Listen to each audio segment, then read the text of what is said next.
پچھلے 1 مہینے سے کوئی شخص ہر روز میرے گھر کے سامنے کچرا پھینک کر چلا جاتا تھا۔ بڑی کوشش کے باوجود وہ شخص میری پکڑ میں نہیں آ رہا تھا۔ ایک دن میری بیوی نے کہا کہ یہ یقیناً کوئی ایسا شخص ہے جو پکا نمازی ہے اور وہ صبح مسجد کو جاتے وقت یہ کام سر انجام دے دیتا ہے۔ اب مسئلہ یہ تھا کہ میں پکا نہیں بلکہ کچا مسلمان تھا۔ 10 دن قبل میں نے اپنی بیوی سے صبح فجر کی نماز کے وقت اٹھانے کا کہا تو وہ حیران رہ گئی اور کہنے لگی کہ یہ سورج مشرق کی بجائے آج مغرب سے کیسے طلوع ہو رہا ہے۔ خیر اس نے اگلے دن مجھے صبح فجر کے وقت اٹھا دیا۔ میں نے اٹھتے ہی کھڑکی سے باہر دیکھا تو دروازے پر کچرا موجود نہ تھا۔ میں نے فٹافٹ وضو کیا اور کھڑکی کے پاس ہی جائے نماز بچھا کر جلدی سے 2 رکعت سنت ادا کر دی۔ سنت ادا کرتے ہی میں نے پھر کھڑکی سے جھانک کر باہر دیکھا تو وہاں پڑا کچرا مجھے منہ چڑھا رہا تھا۔ خیر پھر میں نے 2 رکعت فرض ادا کیے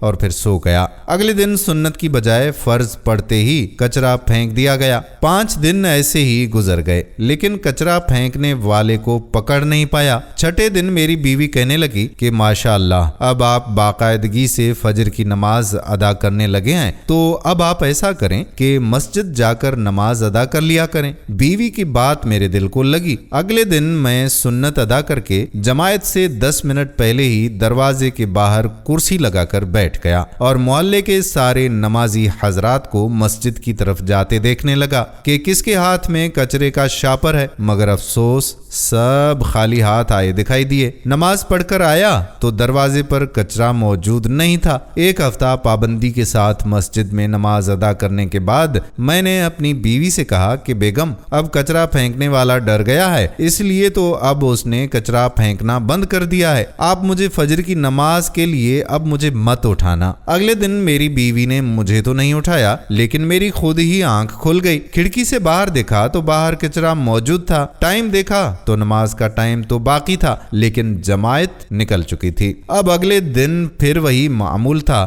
2 ہفتے مسلسل فجر کی نماز با جماعت ادا کرتا رہا اور دروازہ صاف ستھرا ملتا رہا۔ 2 ہفتے کے بعد اب میری فجر کی نماز با جماعت ادا کرنے کی عادت سی بن چکی تھی۔ 2 دن قبل رات کے وقت کھانا کھاتے ہوئے اس کچرے والے کا ذکر آ گیا۔ میں اسے برا بھلا کہنے لگا تو میرا بیٹا بولا ابو آپ اسے برا تو نہ کہیں بلکہ وہ تو آپ کا محسن ہے، اس کی وجہ سے آپ فجر کی نماز با جماعت پابندی کے ساتھ ادا کرنے لگ گئے ہیں۔ اس کی یہ بات سن کر مجھے ایک دم دھچکا لگا اور میں سب کی طرف دیکھنے لگا۔ مجھے ایسے گھورتا دیکھ کر سب ہنسنے لگے اور اتنے میں میرا بیٹا عمر بولا ابو آپ کی وہ محسن کوئی اور نہیں ہے بلکہ میری امی جان ہے، آپ ان کا شکریہ ادا کریں۔ میں نے اپنی بیوی کی طرف دیکھا تو وہ بولی کہ جب گھی سیدھی انگلی سے نہ نکلے تو ٹیڑھی انگلی سے نکالنا ہی پڑتا ہے۔ اس کی یہ بات سن کر میں ہنس پڑا۔ لہٰذا دوستو آپ سے گزارش کرتے ہیں کہ نماز کا خیال رکھیں، پابندی سے نماز ادا کریں، ایسا نہ ہو کہ ہماری بہنیں آپ کے ساتھ بھی کچھ ایسا کر دیں۔ ویڈیو پسند آئی ہو تو اس ویڈیو کو شیئر ضرور کریں۔ اگر آپ نے ابھی تک ہمارا یہ پیج اچھی سچی باتیں فالو نہیں کیا ہے تو پیج کو فالو ضرور کر دیں تاکہ ایسی ہی مزید ویڈیوز آپ تک پہنچ سکیں۔ کل ملتے ہیں اگلی ویڈیو میں، تب تک کے لیے اللہ حافظ۔